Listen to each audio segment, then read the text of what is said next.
BNP মহাসচিব মির্জা ফখরুল ইসলাম আলমগীর বলেছেন, দুর্ভাগ্যজনকভাবে এখানে আমাদের দেশেরই কিছু মানুষ এই ঐক্যে ফাটল ধরানোর চেষ্টা করছেন।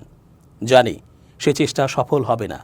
বিশ্বাস করি আমরা অবশ্যই সম্মিলিতভাবে ঐক্যবদ্ধভাবে আমাদের লক্ষ্যে পৌঁছাতে সক্ষম হব। শনিবার সকালে সোহরাওয়ার্দী উদ্যানে আমার বাংলাদেশ পার্টি এবি পার্টির প্রথম জাতীয় কাউন্সিলে প্রধান অতিথির বক্তব্যে তিনি এ কথা বলেন। মির্জা ফখরুল বলেন, 5 মাস পর অনেকেই জিজ্ঞেস করছেন আমাদের অর্জন কি। অর্জন হচ্ছে আজকে আমরা এখানে দাঁড়িয়ে নিঃসংকোচে নির্ভয়ে কথা বলতে পারছি। এটাই আমাদের একটা বড় বিজয় বলে মনে করি। এখানে এবি পার্টির একটা বড় ভূমিকা আছে। একটা ভয়াবহ দানবের হাত থেকে আমরা রক্ষা পেয়েছি উল্লেখ করে বিএনপি মহাসচিব বলেন, আমরা আবার নতুন করে বাংলাদেশকে নির্মাণ করার স্বপ্ন দেখছি, কথা বলছি।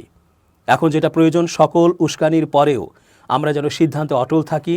একটি গণতান্ত্রিক ব্যবস্থায় ফিরে যেতে চাই, বৈষম্য দূর করতে চাই, বাংলাদেশের তরুণদের হাতে হাত মিলিয়ে কাঁধে কাঁধ মিলিয়ে একটা নতুন বাংলাদেশ দেখতে চাই।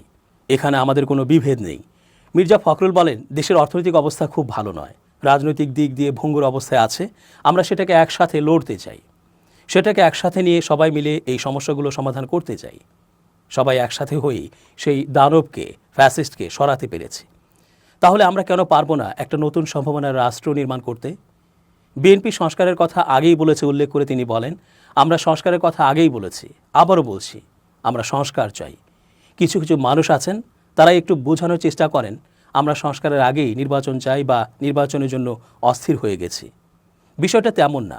আমরা যেটা বলছি, নির্বাচন কেন দ্রুত চাই, এই কারণে দ্রুত চাই যে নির্বাচনটা হলেই আমাদের শক্তি আরও বাড়বে, সরকার থাকবে, সংসদ থাকবে, যে সংকটগুলো সৃষ্টি হয়েছে সেগুলো দূর হয়ে যাবে।